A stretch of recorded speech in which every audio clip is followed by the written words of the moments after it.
देश चुनौतियों से नहीं, कुछ चूतियों से परेशान है। आज बात करेंगे ऐसे ही दो नमूनों से जिन्होंने देश की ऐसी तैसी कर रखी है। राम के नाम पर धंधा करेंगे, हिंदुत्व के नाम पर बचने का खेल करेंगे, लेकिन हालात ये हैं कि कोई बचा नहीं पा रहा है। कारण कि ऐसे कृत्य ही किए हैं जिसमें कोई माफी ही नहीं है। अब लगभग हर सनातनी ये समझ चुका है कि भगवान राम का नाम लेकर, जय श्री राम का नाम लेकर और हिंदुत्व की बात कर अगर कोई आपको ठग रहा है तो सचेत हो जाइए, क्योंकि हमारे ही समाज के बीच में ऐसे कुछ लोग हैं जो इस नामों का उपयोग व्यवसाय के लिए, अपने बढ़त के लिए और आपको ठगने के लिए कर रहे हैं। इसका एक ताजा उदाहरण इस देश के अंदर आपको देखने मिल जाएगा। आज इन दो महापुरुषों की मैं जब बात करने जा रहा हूं, दरअसल वो भारत के अंदर एक ऐसे कलंक हैं जिसकी चर्चा आज हर तरफ है। इससे पहले गाली खाने में एक नेता का सबसे बड़ा नाम था। पूरे विश्व के सबसे ज्यादा गाली खाने वाले नेताओं में उनका चर्चा होता है। आज भी भारत में जितनी भाषाएं और बोली बोली जाती है उसमें सबसे ज्यादा गाली खाने वाले वही इंसान है, आप समझ सकते हैं।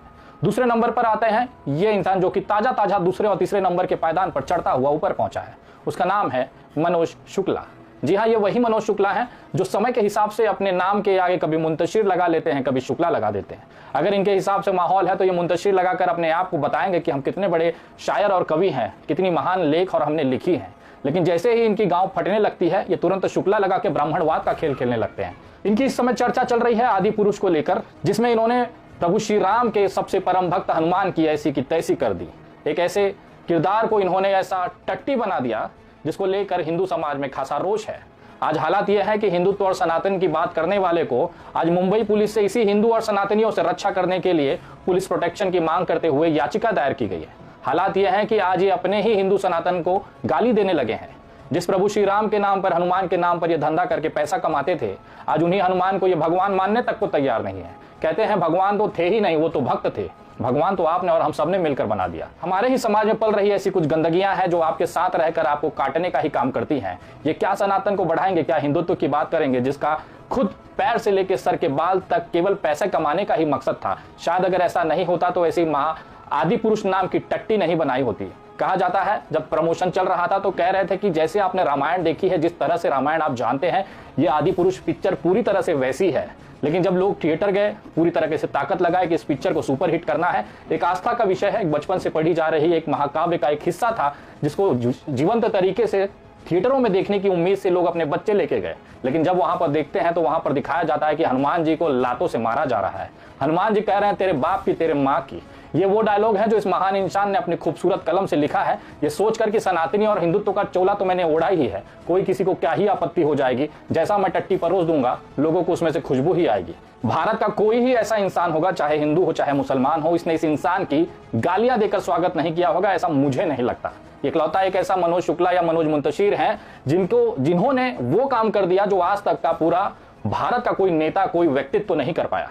जी हाँ, इन्होंने क्या कांग्रेसी, क्या भाजपाई, क्या टीएमसी, क्या समाजवादी, सभी को एक प्लेटफॉर्म पे लाकर वो मौका दिया कि आप आइए और इनकी खुदाई करिए। और देखिए लोगों ने हाथों हाथ लेकर इस अवसर को सुअवसर में बना दिया। मनोज मुंतशिर जिस भी प्लेटफॉर्म पर मिलता है उनकी खुदाई वहां पर कर दी जाती है। वहां पर कोई भी असमानता नहीं देखने मिलती। वहां पर क्या समाजवादी, क्या कांग्रेसी और क्या भाजपाई, सभी एक सुर में एक ढंग से इनको रेलने में लगे रहते हैं। और उसका नतीजा यह है कि मनोज मुंतशिर को आज पुलिस की सुरक्षा लेनी पड़ रही है, वो भी उन्हीं लोगों से जिनके तलवे चाटकर, जिनके लिए लगातार दिन रात बोलकर ये आज इस मुकाम तक पहुंचे हैं।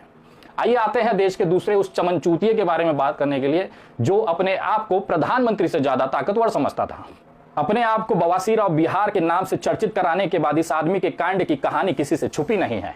आज हालात यह है कि बिहार में एक बार फिर से इसको लेकर इनके मेंढकों ने टर की आवाज से पूरा ट्विटर को भंग कर दिया है। रह रहकर इनके जो समर्थक हैं इनके पेट में मरोड़ आती है, फिर से ये निकल जाते हैं टट्टी करने। आज टट्टी किया जा रहा है सोशल मीडिया प्लेटफॉर्म के ट्विटर पे। जी हाँ, मौका है 23 जून को हो रही सारी विपक्षी पार्टियों की पटना में आयोजित होने वाली बैठक का। नीतीश कुमार ने इस बैठक में देश के तमाम प्रमुख विपक्षी दलों के नेताओं के, उनके अध्यक्षों को, उनके प्रमुख चेहरों को आमंत्रित किया है कि लोकसभा चुनाव 2024 को देखते हुए एक जगह बैठकर इसकी चर्चा कर ली जाए और रणनीति बना ली जाए।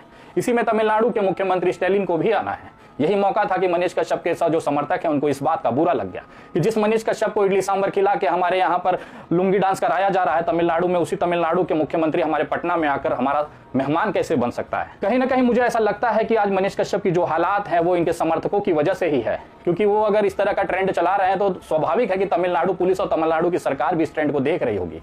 अभी भी मनीष कश्यप उनके कस्टडी में है और इस ट्रेंड की वजह से शायद उसको कल नाश्ते में ज्यादा इडली और सांभर मिलेगा, ऐसा मैं उम्मीद करता हूं।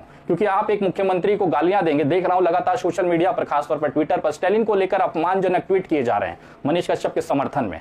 तो एक बात बताइए, अगर आप स्टालिन नाम के जो मुख्यमंत्री हैं जो कि तमिलनाडु से आते हैं, जहां पर इस समय मनीष कश्यप जैसा एक प्रवासी और बिहार कैद में है, उसके मुख्यमंत्री को आप गरिया लीजिएगा, उसके बाद आपको लगता है कि वहां पर मनीष कश्यप को बहुत बढ़िया स्वागत मिलेगा। आप लोग खुद, खासतौर पर उसके समर्थक, उसको रिलवाने और पिलवाने में लगे हैं। हमेशा से यही रहा है। आपने तेजस्वी यादव को लेकर ट्रोल किया और बीजेपी ने इसका फायदा उठाते हुए खेला कर दिया। अब आप सोच रहे हैं कि विनय दुबे ये क्या कह रहा है। दरअसल मैं हमेशा से कहते आ रहा हूं कि मनीष कश्यप की आज जो बर्बादी है, जेल की जो यात्रा है, उसके ऊपर एनएसए है। इस तमाम कृत्यों के पीछे भारतीय जनता पार्टी का बड़ा हाथ है। अब आप बोलेंगे कि क्या सबूत है, तो सबूत आप ताजा देख लीजिए। अभी 27 जून या 28 जून को लगभग एक तारीख पड़ी है बिहार के उसी के चंपारण वाले क्षेत्र में जहां पर मनीष कश्यप रहता है। वहीं एक मझौलिया थाना है, वहां के स्थानिक विधायक जो कि भारतीय जनता पार्टी के थे, उन्होंने मनीष कश्यप के ऊपर एक केस दर्ज था कि उन्होंने उनको बंदूक दिखाकर उनकी गाड़ी रोककर उनके साथ गाली गलौज और धक्का मुक्की की। ये मामला पुराना था। अगर चाहते तो भारतीय जनता पार्टी के जितने भी कार्यकर्ता मनीष कश्यप का जिंदाबाद करते हैं, उनको मैं पूछना चाहता हूं कि आपके जो पार्टी के स्थानिक विधायक हैं, इस समय के वर्तमान विधायक है, क्या वो मनीष कश्यप को इस केस में से बरी नहीं करा सकते थे? वो चाहते थे कि ये रेला जाए, इसी के लिए वो लगातार इस मामले को देखते रहे। और हालात यह है कि आज वहां के स्थानिक कोर्ट ने वारंट जारी किया है कि इसको तमिलनाडु से उठाकर इस केस की सुनवाई के लिए वहां पर बिहार वापस लाया जाए। क्या भारतीय जनता पार्टी के कार्यकर्ता इस खेल को समझ पा रहे हैं? बवासीराव बिहार लगातार अपने आप को सोशल मीडिया पर बिहार का पुत्र बनाकर बिहारियों की करीबी बढ़ाता रहा है। इससे सबसे ज्यादा दिक्कत किसे हो सकती है? वो किस पार्टी के समर्थन में रहकर ये बातें करता था और माहौल तैयार करता था। दरअसल वो भाजपा का छूटा हुआ, एक छोटा चड्डी पहना हुआ, हाफ चड्डी पहना हुआ एक कार्यकर्ता था। दरअसल वो बिहार के अंदर जेडीयू आरजेडी की गठबंधन की सरकार को पचा ही नहीं पा रहा था। यही कारण था कि उसे मकसद दे दिया गया, एक उद्देश्य दे दिया गया, एक टारगेट दे दिया गया कि भैया तुमको इस सरकार को बदनाम करना है, चाहे किसी भी स्तर पर जाकर। इसी दौरान होली का पर्व आया, तमिलनाडु के अंदर बिहारियों की पिटाई का मामला उठा, तो इसने हाथों हाथ उस आग में घी डालने का काम किया, जिसका खामियाजा था कि आज वो तमिलनाडु की जेल में रासुका जैसी गंभीर धाराओं में अंदर है। लेकिन इसका खेला तेजस्वी ने नहीं किया था, इसका खेला किया था बिहार के भारतीय जनता पार्टी के नेताओं ने। ये मैं आपको थोड़ी देर में समझाने की कोशिश करूंगा, लेकिन उसके लिए दिमाग की जरूरत होती है। जितने भी इतने समर्थक हैं, मैं जानता हूं इनके दिमागों में तो केवल गू और गोबर भरा हुआ है। अगर ऐसा नहीं होता तो तमिलनाडु की जेल में बंद एक कैदी को उसी राज्य के मुख्यमंत्री के गरिया के आप उसको और पिलवाने की तैयारी नहीं करते। खैर, ये सब बातें आपके समझ के बाहर है, लेकिन वास्तविकता ये है कि जिस तरह से भारतीय जनता पार्टी के अंदर एक युवा नेता तैयार हो रहा था जो कि अपने आप को मुख्यमंत्री पद का दावेदार कह रहा था, दरअसल ये बात बहुत सारे भारतीय जनता पार्टी के बिहार के नेताओं को पसंद नहीं आ रही थी। दरअसल ऐसा है कि अगर इनको भारतीय जनता पार्टी के नेता का टिकट दिया जाए तो ये किसी न किसी सीट से तो लड़ेंगे। दरअसल बिहार इस समय भारतीय जनता पार्टी के नेताओं से पैक है, किसकी सीट बदली जाएगी, और ऊपर से मुख्यमंत्री पद का दावेदार। 20-20 साल से पार्टी में कार्यकर्ता बनकर काम कर रहे हैं उन लोगों को एक असुरक्षा की भावना डेवलप हुई कि कल का आया लोंडा एक यूट्यूबर हमारे जगह को रिप्लेस करेगा। करोड़ों रुपया खर्चा किया, कितने ही आपराधिक एफआईआर अपने ऊपर झेले, आंदोलन में लाठियां खाई, और एक कल का आया लोंडा मुख्यमंत्री पद का दावेदार हो जाएगा तो हम यहाँ का झंडा हिलाने के लिए बैठे हैं। यही किरकिरी मनीष कश्यप को खा गई। भारतीय जनता पार्टी के नेताओं ने बोला कि बहुत बेहतरीन मौका है, अगर इसका खेला कर दिया जाए तो बिल फटेगा तेजस्वी यादव पर, लेकिन काम हमारा हो जाएगा। कल को ये जो कचरा है ये बिहार से साफ हो जाएगा, विधानसभा चुनाव के बाद ये छूटेगा तब का तब देखा जाएगा। लेकिन फिलहाल इस मामले को लेकर हम आंदोलन भी करेंगे, मनीष कश्यप का समर्थन भी करेंगे, लेकिन मनीष कश्यप जेल से ना आए इसकी भी पूरी व्यवस्था रखेंगे, ताकि चुनाव के अंदर मनीष कश्यप के नाम को भुनाकर उसकी जो संवेदनाएं हैं लोगों के अंदर डालकर वोट खींचा जा सके। चट भी अपनी, पट भी अपनी, यही तो भारतीय जनता पार्टी करती है। अगर ऐसा नहीं होता, भारतीय जनता पार्टी खुले तौर पर मनीष कश्यप का समर्थन करती, आज जो मनीष कश्यप का गृह जिला है वहां के जो भारतीय जनता पार्टी के विधायक है, कम से कम उसको सजा दिलाने के लिए इस तरह के केस को आगे बढ़ाने की बात तो न करते। कहीं ना कहीं भारतीय जनता पार्टी का असली चरित्र यह दिखाता है कि आपकी उपयोगिता खत्म, आप उस निरोध की तरह, कॉन्डोम की तरह संडास में बहा दिए जाएंगे, जिस तरह से मनीष कश्यप नाम का कॉन्डोम इस समय तमिलनाडु के संडासों में बहा दिया गया है। दरअसल आप लोग इस राजनीति को नहीं समझ पाते हैं। आप एक भावनात्मक तरीके से किसी से जुड़ते हैं, आप आंदोलन करेंगे, लेकिन उसका असर उसके सकारात्मक पड़ेगा कि नकारात्मक, इसकी आप चर्चा ही नहीं करते, इसकी चिंतन ही नहीं करते। यही कारण है कि दिन पर दिन आप लोग मनीष कश्यप की जो गले की जो रस्सी है उसको टाइट ही किए जा रहे हैं, चाहे स्टालिन को गाली देके, चाहे ट्विटर पर ट्रेंड चलाकर। कानूनी प्रक्रिया है, कानून के तरीके से ही सॉल्व होगी।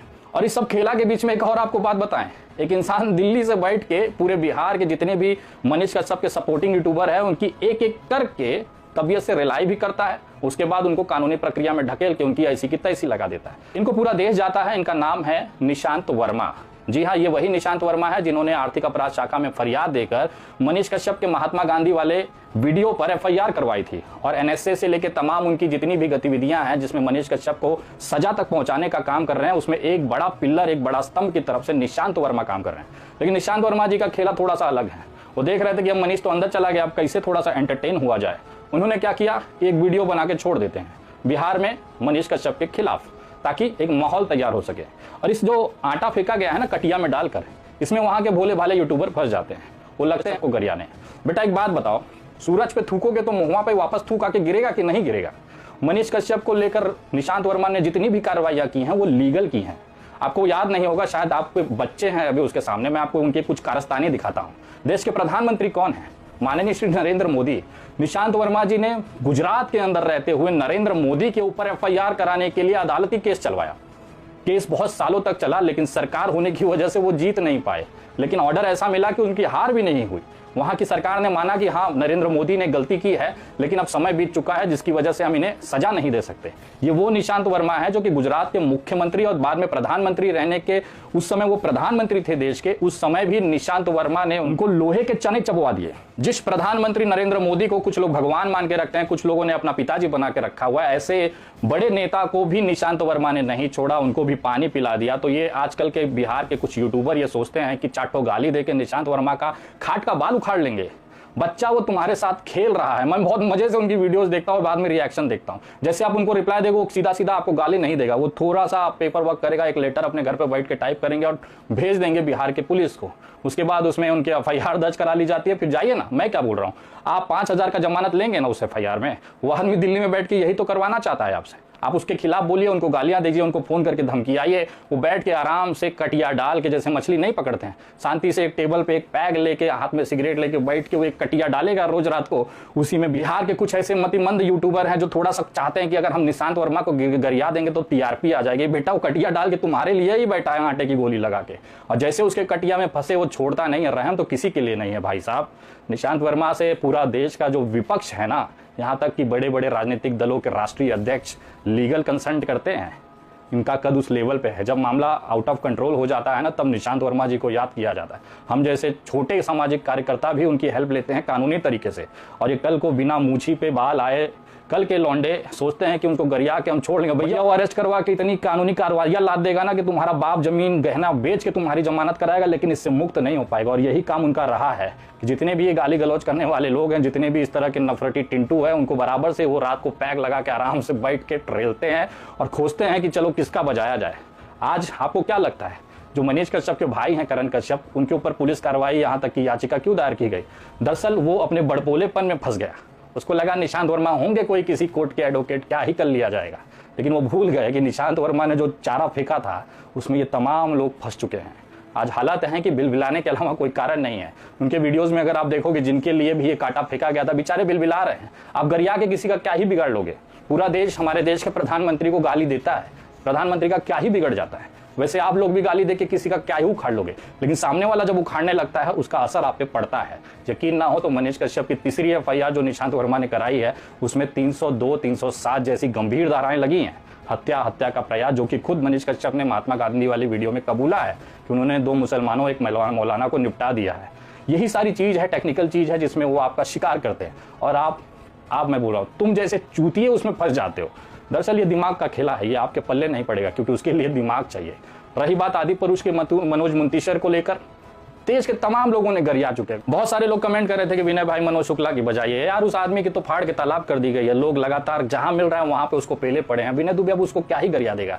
और ऐसी कौन सी गाली उसको नहीं मिली है जो विनय दुबे दे देगा? भैया देखो, उसके सभी का सम्मान है, लेकिन जो कृत्य उसने किया है रामायण को लेकर, जो टट्टी हगा है आदि पुरुष में, वो माफी के योग्य नहीं है। पूरे देश से माफी मांगने में क्या ही जाता है? जब अहंकार रावण का नहीं टूटा तो फिर आप क्या ही चीज हैं? आपको लगता है कि आपने जो बनाया है सही है तो अडिग रहिए। ये देश की जनता आपको रेल कर रेलगाड़ी ना बना दे तो कहिएगा। जितना भी आपने प्रसिद्धि और एक छवि आपने कमाई थी, एक झटके में पूरे मिट्टी में मिल गई इस एक टट्टी की वजह से। मनोज शुक्ला खुद अपने आप में दिमागदार आदमी है, अच्छी कविताएं चोरी करके लिखते हैं। तो कृपया आप इस तरह की चीजों को बनाते रहिए। हम चाहते हैं कि आपका जो बनाया हुआ ये टट्टी है महकता रहे, और जो लोग आप पर अंधविश्वास करते थे उनकी आंखें खुल जाएं इस बदबू से।